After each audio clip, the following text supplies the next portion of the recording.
안녕하십니까. 오늘은 제 4기 교과 기독교 교육 세 번째 시간 되겠습니다.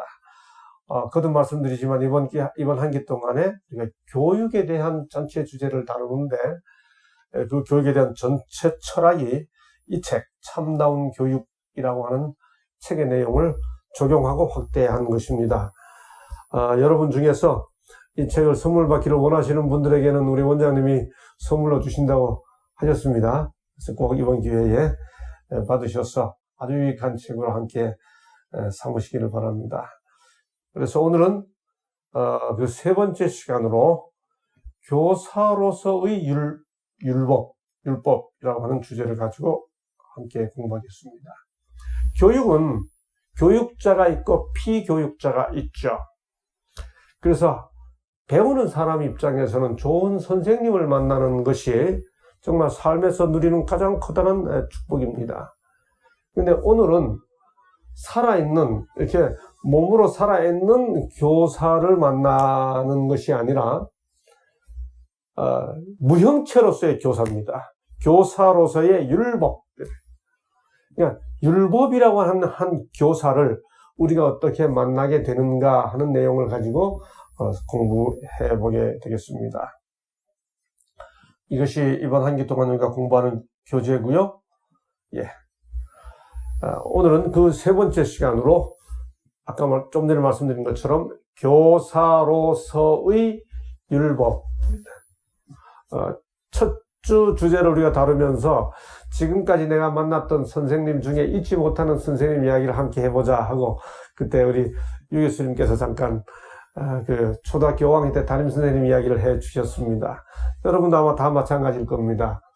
어떤 좋은 선생님 이야기 하자 해보면 할 이야기가 많으시겠죠. 오늘은 제가 아주 좋은 한 선생님을 같이 소개해드리고 살펴보려고 합니다. 우선 함께 좀 함께 읽어보실까요?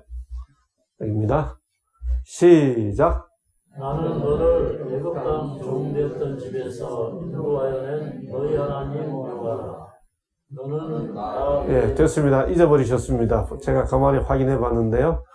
어제 그저께 제가 금요일 저녁에 말씀드린 것처럼 제가 어떤 구절을 인용하면서 하이라이트 이렇게 빨갛게 표시할 때는 꼭 강조하고 싶어서 그렇게 했습니다.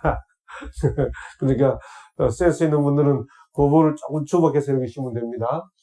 자, 그 첫 번째 주제로 제가 구원과 생명에서의 율법의 한계라고 했는데, 여러분, 선생님이 정말 훌륭하지만 아무리 훌륭하셔도 선생님이 하지 못하는 게 있습니다. 그게 뭔지 아세요?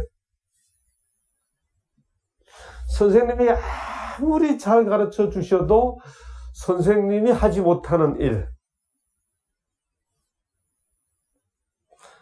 그게 뭘까요? 학교 선생님이 절대로 하지 못하는 거. 선생님이 아무리 훌륭하셔도 선생님이 부모가 될 수는 없어요. 그렇죠? 생명의 관계가 만들어지지는 않습니다.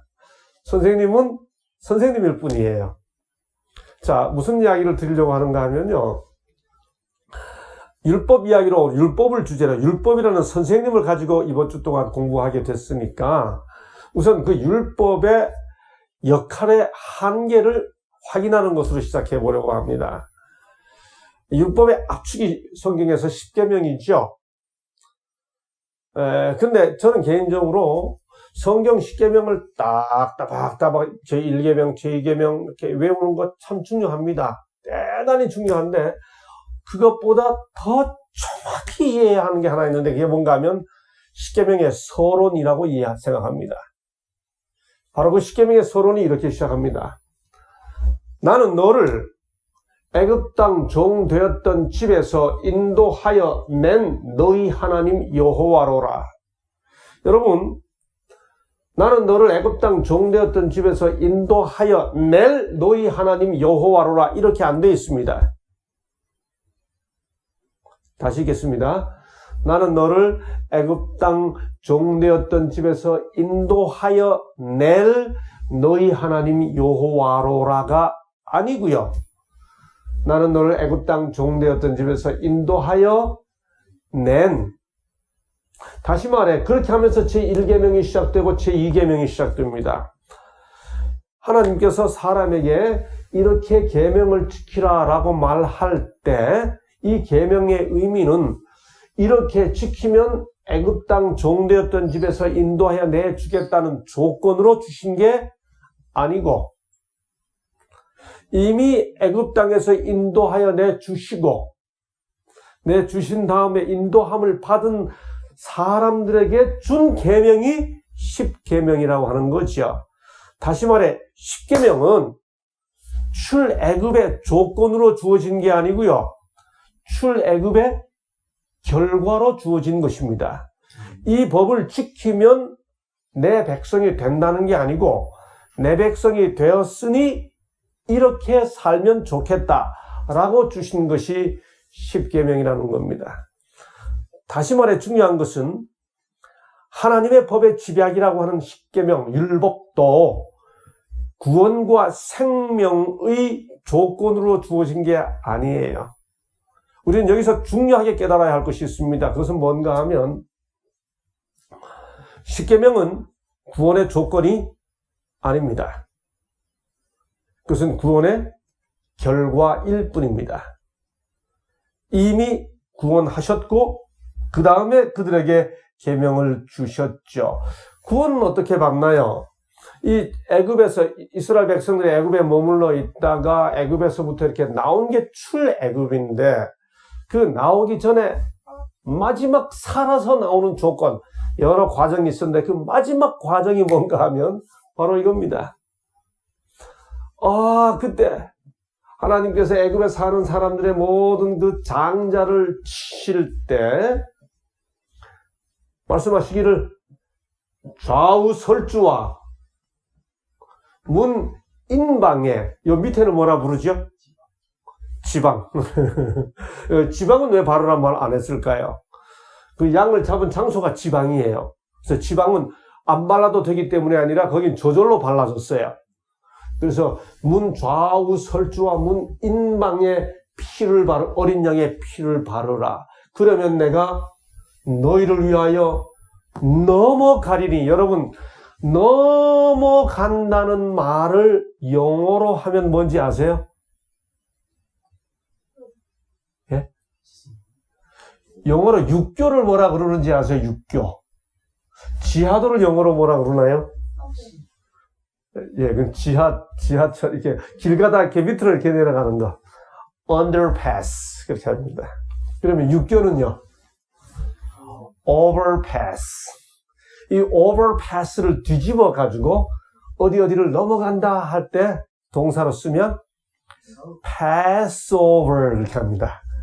6월절이라는 말, 제가 언젠가 아주 젊을 때 성경을 가르치는데 함께 앉아있던 우리 분들이 제가 6월절 하니까 한 분이 이렇게 노트에다 적는데 6월을 6자를 쓰고 6월절 이렇게 달월자를 쓰고 6월절 이렇게 쓰시더라고요. 이 6월절은 그런 뜻이 아니고 너희를 넘어간다 할 때 넘어간다는 말이 pass over. 그래서 6월절이라는 말은 넘어간다. 문에 이렇게 피가 발라 있으면 넘어간다. 예, 제가 아는 어떤 선배님께서 6월절을 너무나 생생하게 설명해요. 이분이 젊을 때 군대 가셨답니다. 군대 가서 무슨 벌 때문에 그렇게 그 시절에 60년대에 군대 생활 하시는데 맞게 됐대요. 너무 이렇게 엎드려가지고 다 이렇게 몽둥이로 맞는데 너무 이게 힘들어 보이니까 이분이 계속 기도했답니다. 하나님, 저를 구원해 주십시오. 영원한 구원 믿는데 당장 이 매 맞는 데서부터 저를 좀 구원해 주십시오. 이렇게 기도를 하고 있는데 바로 옆 사람까지 맞더랍니다. 20대씩 맞는데 막 다 쓰러지더랍니다. 그래서 19 하는데 이분이 마지막 기도가 바뀌었대요. 어차피 맞아야 한다면 맷집을 주옵소서. 그렇게 하면서 기도를 하는데 숨을 하는데 갑자기 숨을 하는 순간에 저쪽 막사에서 이 때리던 사람을 박하사인데 박하사 하고 부르더랍니다. 그러니까 숨을 하고 때리고 난 다음에 가면서 꼼짝 말고 기다려! 이렇게 하더랍니다. 그러니까 일단 20대까지 때리고 갔어요. 때리면 계속 때리면 힘이라도 빠질 텐데 갔다가 쉬었다 오면 더 세잖아요. 근데 이분이 갔다가 한참 볼일을 보더니 와가지고 그 다음에 어떻게 하는가 하면 여기까지 때렸는데 갔다 와서 잊어버리고 여기부터 때리더랍니다. 뭐 한 거예요? 패스오를 했습니다. 그래서 그분은 개인적으로 자기 일상에서 그날을 개인의 유월절로 지키기 시작했다는 넘어가신 거예요. 그분이 그 간증을 얼마나 생생하게 하는지 정말 흥미진진하게 들었던 기억이 있습니다. 예, 그때 피를 볼 때 할 때 그 피가 뭔가요? 예, 양의 피를 빨았는데 고린도전서 5장 7절에서 우리의 유월절 양, 곧 그리스도라고 이야기하죠. 그때 그 유월절이 나타내주는 의미는 예수 그리스도였습니다. 네, 이렇게 해서 살아남아서 나온 백성들에게 주신 게 십계명이에요. 그러므로 율법은 구원과 생명에 있어서 조건으로 주어진 게 아니라고 하는 사실을 분명히 이해하고 시작해야 합니다. 예, 그래서 율법은 의에 있어서, 구원에 있어서, 생명에 있어서 역할이 없어요. 한계입니다. 그게 조건으로 주어진 게 아니에요. 성경은 분명히 뭐라고 말하나요? 믿음으로 말미암아 의롭다. 아무리 착해도, 정말 착해도 인간이 그 착한 것 때문에 하늘에 가는 게 아니라는 거예요. 우리 보기에 착하죠. 절대선을 가신 하나님 눈앞에 모두가 다 죄인이라는 거예요. 네. 법 없이도 살 사람, 우리 보기에 그렇죠. 하늘은 우리가 70년 정도, 80년 정도 살면서 좀 착해졌다는 정도 가지고 갈 수 있는 곳이 아니에요. 여러분, 그래서 성경은 의할 때 그 의인이라는 말이 잘못 없는 사람이라는 뜻이 아니에요. 그 의인이라고 말할 때 그 말의 의미는 예수 그리스도를 통해 하나님과 동행하는 사람, 그런 뜻입니다. 또 여기 보세요. 구원에 대한 얘기할 때 믿음으로 말미암아 구원을 얻었나니라고 말합니다. 여러분 대단히 역설적으로 표현해보죠. 성경 창세기부터 요한계시록까지 성경 전권을 다 외우고 신학 박사가 아니라 신학 박사보다 더 높은 게 뭐 있어요? 철사가 있습니까? 뭘 받았는지 한다 하더라도 그가 믿음, 다시 말해 예수 그리스도 유월절 양의 피를 자기에게 받아들이지 않으면 성경적 의미에서 그는 크리스찬이 아닙니다. 신학 박사 학위 받았다고 크리스찬 되는 거 아니에요. 또 여기 보세요. 믿는 자는 영생을 얻었고, 그러므로 우리의 유월절 양이신 예수 그리스도를 통해서만이 의와 구원과 생명이 이루어진다라고 하는 것을 대전제로 계명에 대한 이야기, 율법에 대한 이야기를 시작해야 합니다. 자, 그렇게 출애굽기에서 십계명을 이야기했는데, 그리고 십계명은 구원의 조건으로 주어진 것이 아니라는 사실을 확인했는데, 그 십계명을 받은 이가 모세잖아요. 그 모세가 이스라엘 백성들을 이끌고 애굽에서 나온 다음에 이제는 약속의 땅인 가나안으로 백성들을 인도하는데, 그 가나안 땅에 들어갈 백성들을 위해 모세가 40년의 세월이 지난 다음에 다시 한번 계명에 대해서 이야기한 것을 신명기라고 그럽니다. 여러분, 신명기라는 말이 뭔지 아세요? 네. 많은 분들이 그렇게 생각하세요. 많은 분들이 신명기 하니까 이 신자가 하나님을 가리킨다라고 생각하는데, 예? 새 신자도 아니고요. 요 신명기라는 말이 한자인데요. 이렇게 씁니다. 새 신자도 아니고 하나님 신자도 아니에요. 펼칠 신자입니다. 그래서 이걸 명령을 펼쳐놓은 기록 이렇게 돼 있어요. 이게 신명기예요. 한자어로. 왜 한자로 펼칠 신자를 썼을까요? 이게 새 신자도 새 법에 관한 새로운 명령에 관한 기록도 아니고 하나님 명령에 관한 기록도 아니고 명령을 펼쳐놓아서 풀어놓은 기록 이런 뜻입니다. 여러분 신명이란 말 뜻 자체부터 잘 아셔야 돼요. 명령을 풀어놓은 기록. 그래서 이 말을 영어로 Deuteronomy 그렇게 부릅니다. Deuteronomy 그렇게 합니다. 신명기를 영어로 Deuteronomy 이렇게 표현하는데 이 Deuteronomy란 말이 무슨 말인가? 이 Deuteronomy란 요 말은 두 단어가 합친 겁니다. 하나는 Deuteros라는 헬라어 단어와 nomos라는 헬라어 단어를 합친 겁니다. 이 Deuteros라는 말이 Deutero라는 말이 뭔 말인가 하면 영어로 하면 second 두 번째, 노미라는 말은 법, 그런 뜻입니다. 우리가 뭐 세상에서 이렇게 법이 막 없어지고 세상이 무시절수하게 될 때 아노미 현상 그러잖아요. 근데 아라는 말은 없다는 뜻이게 노미 앞에다가 아 붙여서 아노미, 법이 없는 세상. 그런 뜻이죠. 우리가 잘 아는 경제라는 말은 economy 그러잖아요. 그 이카 할 때 앞에 ECO 붙으면 ECO라는 말은 집입니다. 그래서 집을 다스리는 법이 경제예요. 어원적 의미가 그렇습니다. Deuteronomy 할 때 Deuteronomy는 두 번째 법인데 왜 신명이라는 말이 두 번째 법이냐고요. 그게 이 한자와 똑같습니다. 출애굽기 20장에서 하나님께서 첫 번째 계명을 줬어요. 애굽에서 나온 백성들에게. 그리고 40년 광야 생활이 끝나고 드디어 하나님 백성들이 가나안 땅으로 들어가기 직전입니다. 가나안 땅에서 들어가서 살게 될 백성들.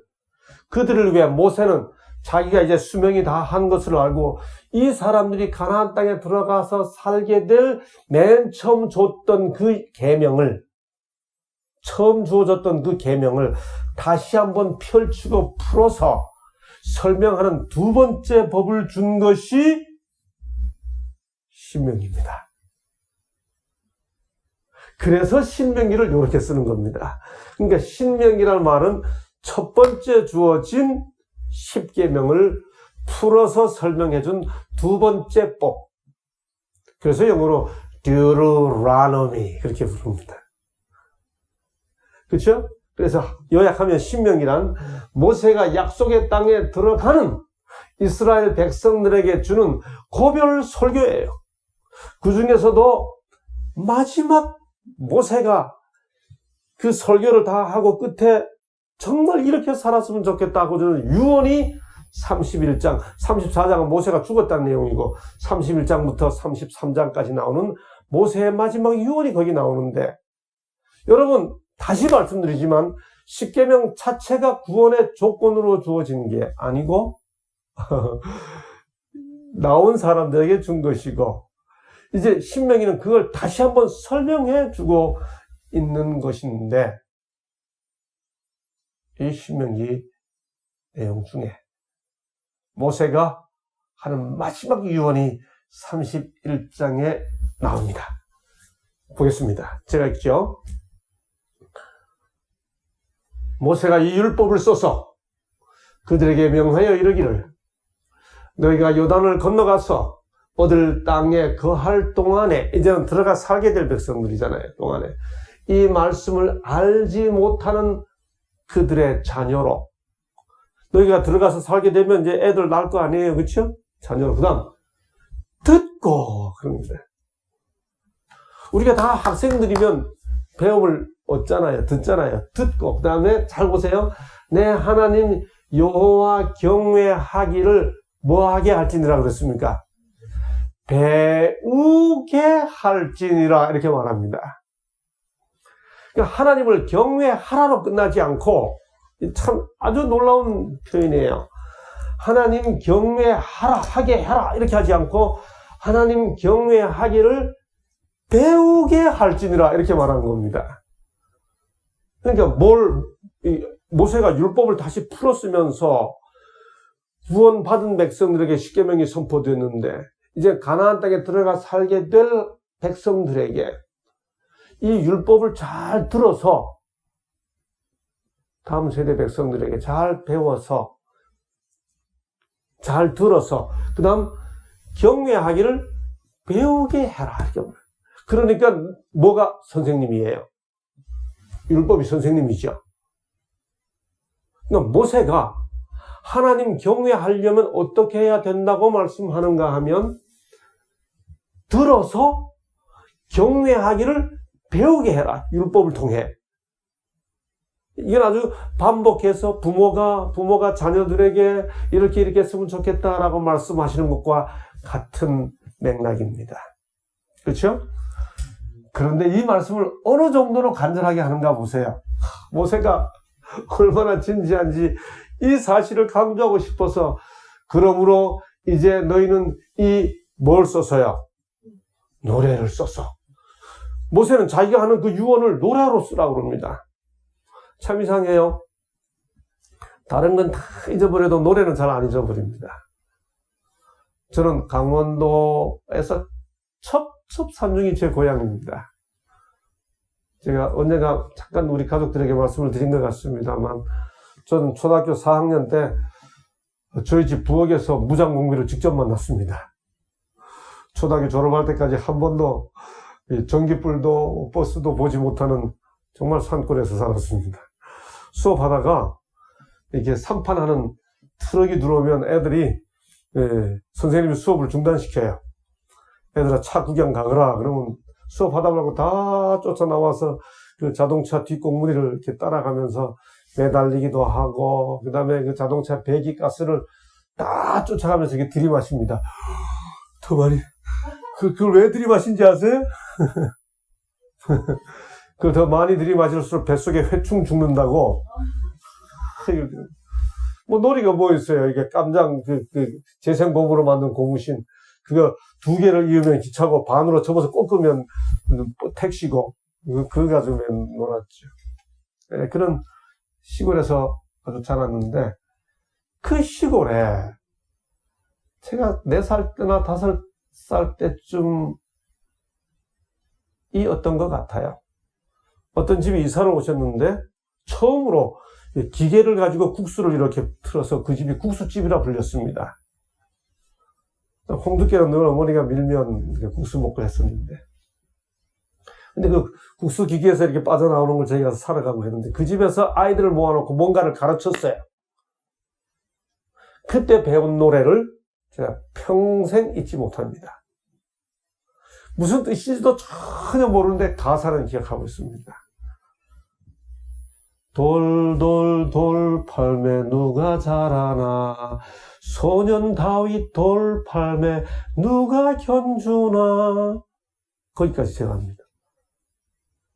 그 다음 구절을 제가 잊어버렸는데 한참 세월이 지난 다음에 교회에 나와서 그 다음 구절을 배웠습니다. 하나님이 그에게 돌을 던져주셔서 그 다음에 또 하나 기억하는 노래가 연못가에 자라는 한 송이 백합 이런 노래 합니다. 누나 등에 업혀가지고 제가 끝나고 집에 돌아 달빛에 또 하나 외우는 노래 세 개를 외우는 또 하나가 뭔가 잘 들어보세요. 이 노래는 진짜 기가 막힙니다. 베드로 안드레 야고보 요한 빌립과 바돌로메 도마 마테 야고보 다데오 열심당 시몬 예수님 배반한 가룟 유다 예수님의 12제자 이름 이거 제가 4살 5살 때 말도 초등학교 들어가기도 전에 누님 등에 업혀서 왔다 갔다 하면서 배웠던 노래 제가 평생 안 잊어버려요. 모세가 아마 이걸 알았던 것 같습니다.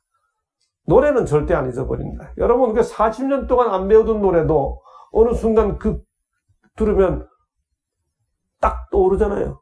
우리가 초등학교 때 우리 시절에 우리 세대 사람들이 다 초등학교 때 배운 노래 산에 나무를 심자 다 알잖아요. 그렇죠? 들으면 다 기억나시잖아요. 모세는 아마도 그런 노래의 교육 효과를 알았던 것 같습니다.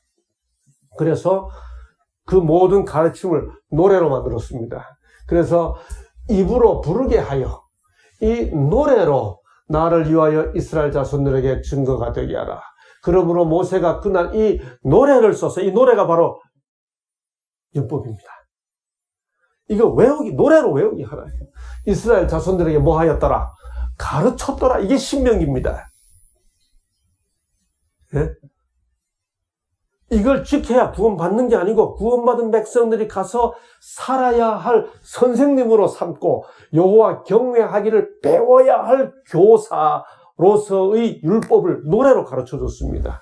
그러므로 모세가 그날 이 노래를 써서 이스라엘 자손들에게 가르쳤더라. 다시 신명기 32장으로 가면 모세와 눈의 아들 호세아, 즉 여호수아입니다.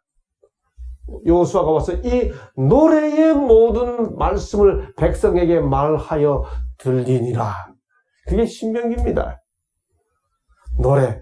모세, 그런 의미에서 모세는 그의 사역을 뭘로 마쳤어요? 노래 가르치는 걸로. 여러분, 새 중에 죽기 전에 마지막 노래 부르면서 죽는 새가 있죠. 그걸 뭐라고 그러나요? 못 들어보셨어요? 예, 교수님. 백조의 노래라고 그러죠. 스완스 송. 백조가 마지막에 부르는 노래. 어쩌면 이 신명기 31장은 그런 의미에서 모세의 백조의 노래입니다. 모세가 마지막에 한 말. 그의 사역 120년의 생애를 마쳐가면서 마지막에 백성들에게 그렇게 간절하게 가르치려고 했던 것. 바로 그게 노래를 가르쳐 준 게, 자기가 노래를 가르치면서 마쳤던 것이 계명을 따라 하나님 경외하기를 배워라 라고 하는 것이었습니다. 이 율법의 모든 말씀을 지켜 행하게 하라. 이는 너희에게 헛된 일이 아니라 너희의 생명이니. 율법은 구원의 조건이 아니고 구원받은 백성들에게 주어지는 것인데, 신명기는 다시 모세의 말을 통해 이 말씀이 얼마나 중요한지를 강조해 줍니다. 그렇다면 이제 우리는 생각해 봐야 합니다. 구원과 생명과 의와 상관없는 율법인데 그 백성들에게 이것을 이렇게 간절하게 가르치라고 말했던 모세의 의미, 성경의 의미는 과연 무엇이고 그것이 우리들에게 주는 역할은 무엇인지를 다시 생각해 봐야 되는 것이지요. 이해해야 합니다.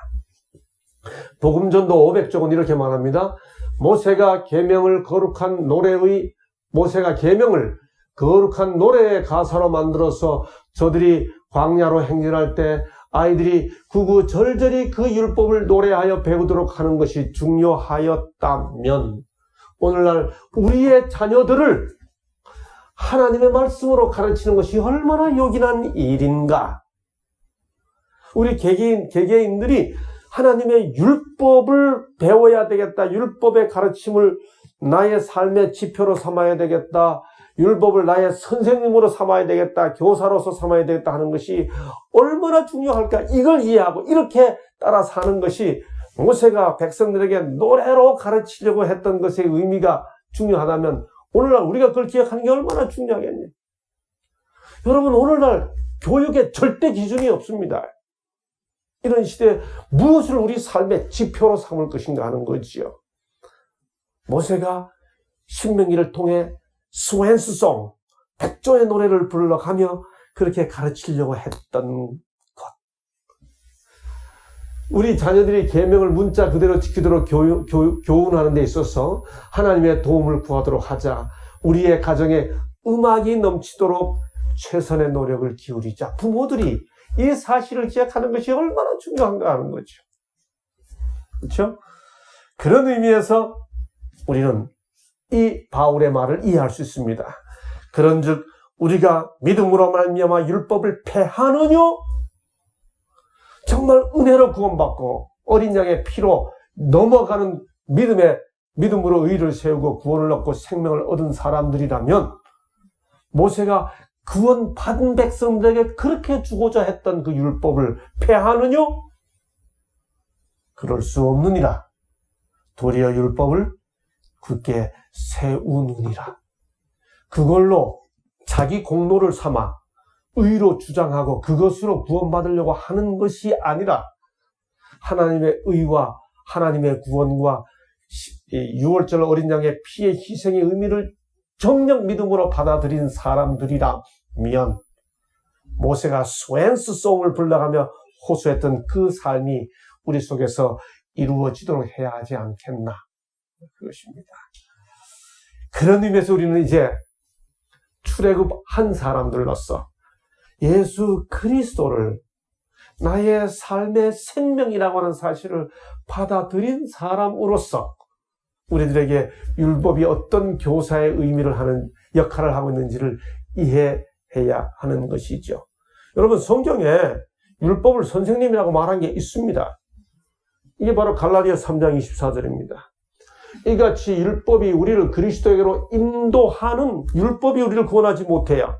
그러나 우리를 그리스도에게로 인도합니다. 인도하는 뭐가 됐다고 이야기하는가 하면 몽학선생이라고 말합니다. 여러분 이 몽학선생이라는 이 말이 헬라어로 파이다고고스라고 합니다. 이 파이다고고스라고 하는 이 단어를 발음 그대로 옮겨놓은 영어 단어가 페다고지입니다. 뭔가요? 바른 성경은 가정교사라고 번역했습니다.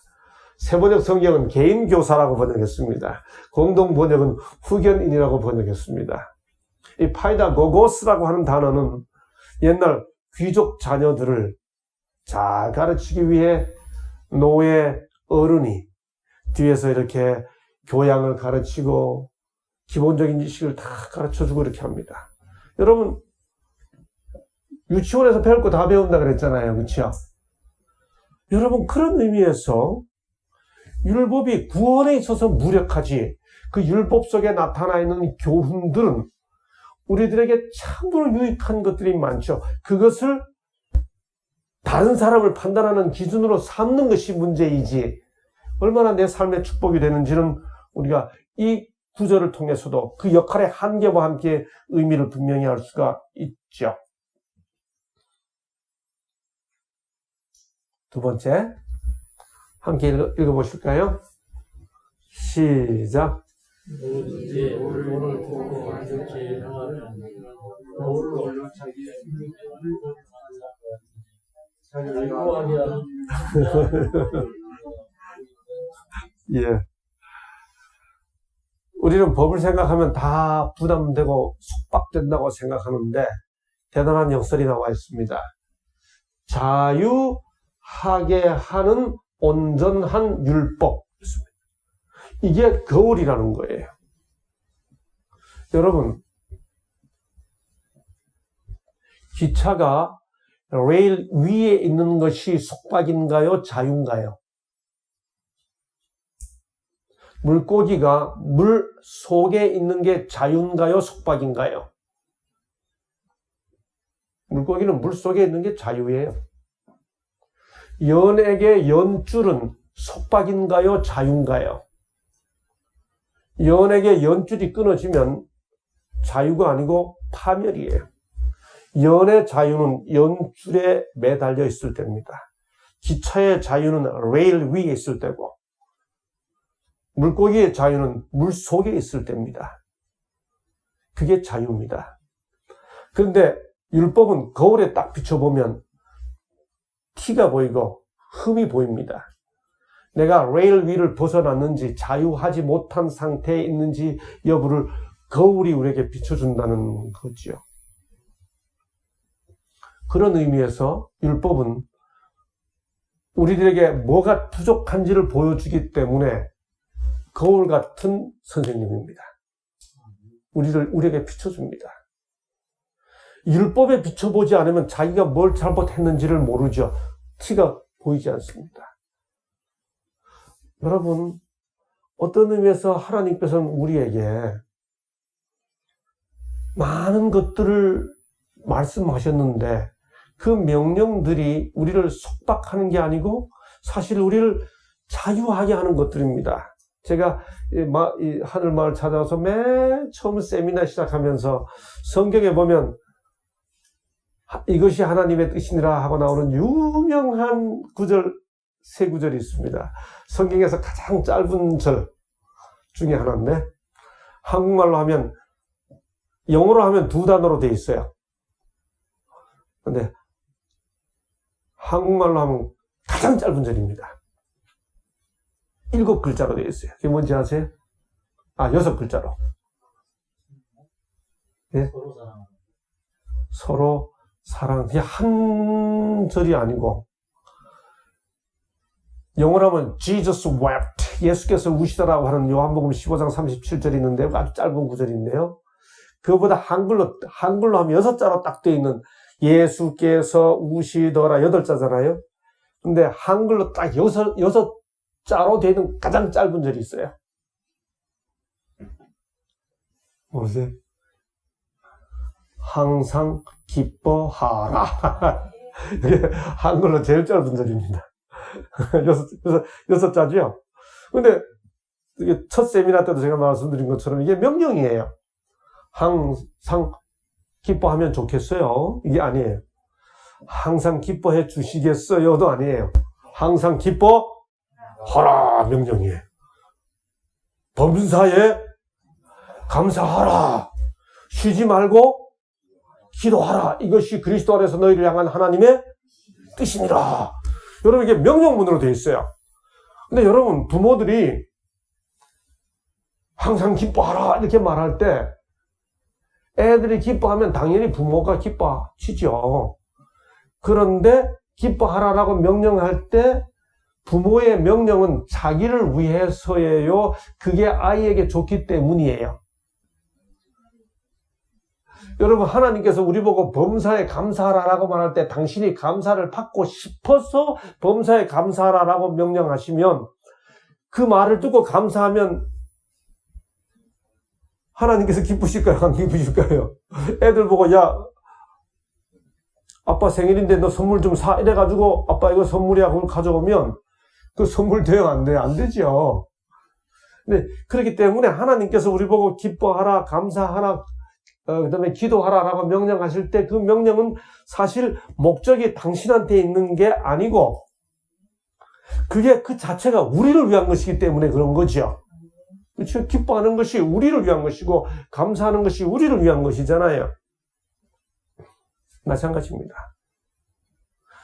결국 율법은 우리를 자유하게 하는 거죠. 결과적으로. 그렇죠? 그게 거울처럼 비춰봐야 보인다는 겁니다. 예? 세 번째,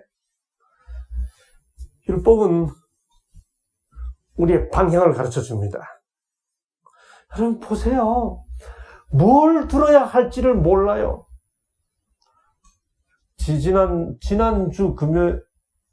지난주 설교 때 우리 원장님이 하신 것 아사 설교 하셨죠. 구약의 아사라는 왕이 병이 들었는데 사람을 찾아가죠. 하나님을 찾지 않고. 또 신약에 보면 의사라는 단어가 나오는데요. 한 사람이 병이 걸렸는데 여러 의원들에게 괴롭힘을 당하더라. 그렇게 돼 있죠. 네. 우리가 아플 때 사람들 찾아다니면서 의사들을 만났는데 여러 해 의사들에게 괴롭힘을 당했으나 이렇게 되어 있습니다.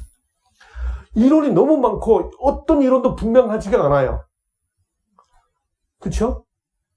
그래서 누구 말을 들어야 할지 나침반이 분명하지 않아.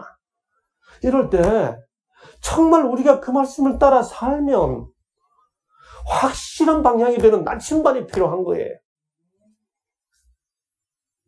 방향을 모르는 거예요, 지금 사람들이. 여러분, 그런데 성경을 읽으면 너무 선명하고 너무 단순하고 너무 분명해서 안 믿어지는 방향 제시가 있죠. 그치?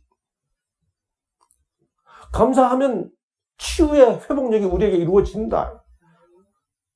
이렇게 살면 마치 물이 아래로 흐르는 것이 자연법인 것처럼 그 자연법적 질서를 따라 우리 인간들은 이렇게 살아야 한다고 도덕법을 말해 놓은 게 성경에 있죠.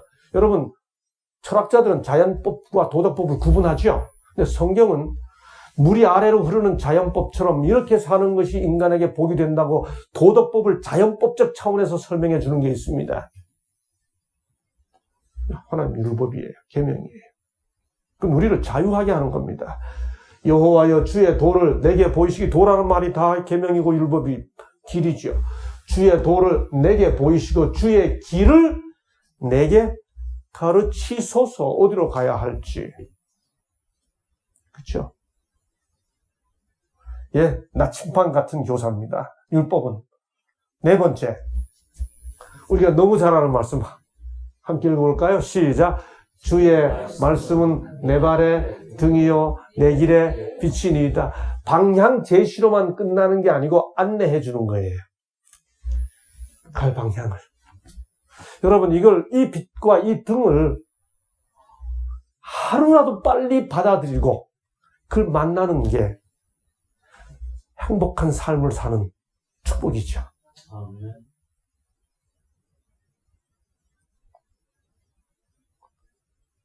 이렇게 말하고 저렇게 말하고 이리 가야 될지 저리 가야 될지 모를 때 이리 가라고 말하는 정도로 끝나는 게 아니고 그렇게 가도록 안내까지 해주는 주의 말씀이 내 발의 등이요 내 길의 빛이니이다.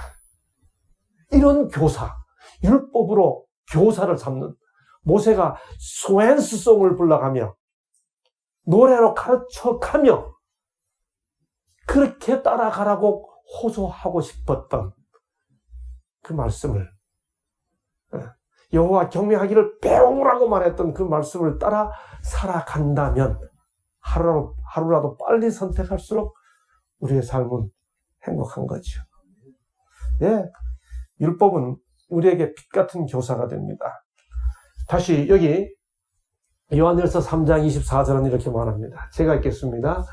그의 계명들을 지키는 자는 주 안에 거하고. 여러분, 이거 참 재밌는 표현이에요. 계명을 지키는 자가 주 안에 거하다니. 그 다음 주는 저 안에 거하시나니. 여러분, 이런 말 들어보셨어요?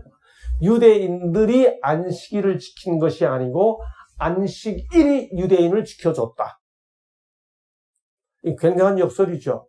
우리가 계명을 지키는데 우리가 지키는 계명이 우리를 지켜준다는 거예요. 무슨 뜻이죠? 정체성입니다. 하나님 말씀을 따라 우리가 하나님 말씀을 지키면, 지키는 건 우리가 하나님 말씀을 지킨다고 이야기하잖아요. 준수라 그러죠. 근데 계명이 우리를 지켜준다는 말은 보호죠. 한국어 지킨다는 말 속에 포함된 두 가지 의미입니다. 하나는 준수, 하나는 보호. 여러분, 그래서 우리가 계명을 따라 우리의 절제 생활을 지켜나가면 우리가 절제 원칙을 지키는 게 아니라 그 절제 원칙이 우리를 지켜주는 거예요. 그렇죠? 울타리 기능이죠. 우리에게 주신 성령으로 말미암아 그가 우리 안에 거하시는 줄을 우리가 아느니라. 울타리는 우리를 경계를 긋는 것이 아니라 울타리는 우리를 지켜주는 거잖아요. 다시 말씀을 드립니다. 우리가 하나님의 말씀들을 지키면 그 지킨 말씀들이 우리를 지켜줍니다. 앞에 거는 내가 준수한다는 뜻이고 뒤에 것은 그것이 우리를 보호해준다는 뜻입니다. 준수와 보호의 개념이 함께 역사하는 것은 바로 이런 모습을 우리 주님도 직접 하셨습니다.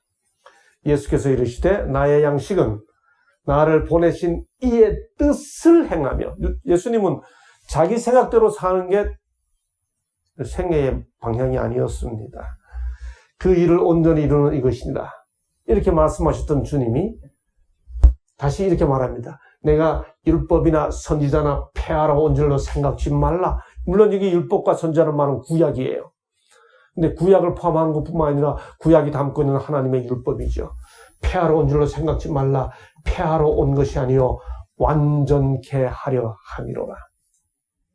하나님의 백성들은 율법을 무시하고 제 마음대로 사는 사람들이 아니라 하나님의 백성들은 율법을 따라 사는 백성들이다 라고 하는 사실을 확인시켜 주는 것이죠.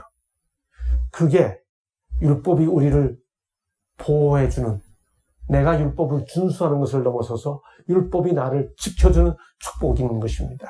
이것이 생명이니라 라고 모세가 스웬스송, 백조의 노래를 부른 내용이지요. 예수님이 말씀하십니다. 옛사람에게 말한 바 너희가 들었으나 나는, 다음 몇 주에 이걸 다시 더 깊이 공부합니다. 들었으나 나는, 예수님은 계명을 폐한 게 아니고요, 계명의 의미를 더 심화시켰습니다. 그 내용을 더 깊이 들어갔어요. 간음하지 말라는 말이 단지 행위만이 아니고 동기도 정화시키는 거야. 그게 산상보훈입니다. 교사로서의 예수 그리스도, 몇 주 후에 다시 공부하게 됩니다. 그러므로 그 예수님의 말씀대로 우리는 어떻게 해야 하는가? 그 안에 산다고 하는 자는 그가 행하시는 대로 행할지니라. 하나님의 뜻대로 살자는 거죠. 교사로서의 율법. 이 율법을 교사로 섬기고 그 선생님으로 삼아서 그 가르침을 배우고 살자는 거죠. 우리가 그의 계명을 지키면 이로써 우리가 그를 아는 줄로 알 것이요. 그의 안에 산다고 하는 자는 그가 행하시는 대로 자기도 행할지니라. 왜? 그게 내게 부담이 아니라 그게 나를 자유하게 하는 생명이기 때문에 그런 것이죠. 예, 계명은 사랑을 정의해 줍니다. 한 소년이 겨울에 물고기를 잡아다 놓고 어항에서 기르고 있었습니다. 밖에서 겨울에 나가 놀다가 집에 들어와 봤더니 아무도 없었습니다. 그래서 난로에 발을 쪼이고 젖은 양말을 말리다가 문득 이 소년이 어항에 있는 물고기가 보였습니다. 소년의 마음속에 이런 생각이 들었죠. 나는 발만 물에 빠졌는데 이렇게 춥고 발이 시리거든. 저 물고기는 물속에 있으니 얼마나 추울까. 그래서 이 소년이 물고기를 너무 사랑한 나머지 추운 겨울에 차가운 어항 속에 있는 물고기를 따뜻하게 해주고 싶어 난로 위에 주전자를 올려놓고 물을 끓였습니다. 그리고는 물고기를 조리로 떠가지고 따뜻한 물에 담아주었습니다. 물고기는 어떻게 됐을까요? 죽었습니다. 제 아내가 장모님과 함께 밖에 나갔다가 들어와 보니 제 어린 동생이 그렇게 하고 있었습니다. 제가 결혼한 다음에 아내로부터 그 이야기를 듣는 순간 이거야말로 산교훈이다. 목사인 저는 그런 이야기 하나도 헛이 지나가지 않습니다. 아이가 물고기를 사랑했습니까? 사랑했어요? 안 했어요? 어느 정도로 사랑했습니까? 뜨겁게 사랑했지요. 뜨겁게 사랑했는데 물고기를 어떻게 됐습니까?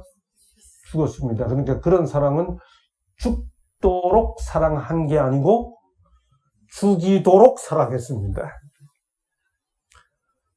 사랑이라는 말로 다 면제되는 게 아니에요. 분명히 사랑했어요. 바르게 사랑해야 되는 거죠. 계명은 사랑을 정의해 줍니다. 하나님을 사랑하는 것은 이것이니 내가 사랑한다고 남의 물건 가져가면 안 된다. 그건 도둑질이다. 이렇게 말해주는 게 계명이에요. 내가 사랑한다는 이름으로 내가 사랑한다니까 그리고 옆집 사는 누구하고 함부로 만나면 안 된다고 말해주는 게 계명이에요. 하나님을 사랑하는 것은 이것이니 우리가 그의 계명들을 지키는 것이라. 그 다음 그의 계명들은 무거운 것이 아니로다. 자유하게 하는. 율법을 교사로 삼고 사는 사람들의 자유로운 모습이죠. 여러분, 먹어야 할 시간에 먹고 자야 할 시간에 자고 그렇죠? 물 마셔야 할 때 물 마시고 이걸 지키는 게 우리가 지키는 것 같지만 그게 우리를 자유하게 한다는 거죠. 그렇잖아요. 밥 먹고 앉아서 탄산음료 또 마시고 거기다가 또 초콜릿 먹고 그래 가면서 카우치에 들어가가지고 카우치보이 카우치에 들어서 옆으로 들어서 TV 보고 그러다가 또 삼겹살에 소주 먹어 가면 그게 우리를 자유하게 하는 게 아니라는 겁니다. 그렇죠? 그걸 다시 찾아가는 게 하나님께서 말씀해 주신 대로 찾아가는 게 우리를 자유하게 한다는 거죠. 아멘. 예? 하나님의 백성은 자기 뜻대로 사는 사람이 아닙니다. 하나님의 백성은 하나님의 뜻을 따라 사는 사람들입니다. 예수께서 그렇게 하셨습니다. 우리의 모본을 되시기 위함이지요. 결국 그렇게 할 때 우리는 하나님이 주시는 축복을 누리게 되지요. 그가 행하는 모든 일 곧 하나님의 전에 수종 눈이게나 율법에나 계명에나 하나님을 찾고 한 마음으로 행하여 형통하였더라. 히스기야 왕의 이야기죠. 하나님의 율법을 순종하면 그분께서는 그들을 세상 나라들 앞에서 놀라운 번영의 대상으로 삼으실 것이 없다. 하나님 말씀대로 살면 그분을 그 말씀을 율법을 교사로 삼고 살아가면 빛이 보이고 방향이 보이고 길을 찾게 된다는 거죠. 이게 얼마나 행복한 일인가 하는 것입니다. 제가 그 말씀으로 인해 나침판을 삼고 등을 삼고 빛을 삼고 울타리로 삼고 그 안에서 자유하는 삶을 살 수가 있었던 거죠. 이 선생님을 소개합니다. 이 선생님의 가르침을 따라 사는 이들이 누리는 축복이 우리 모두의 축복이 되기를 바라면서 오늘 여기서 마치겠습니다. 감사합니다.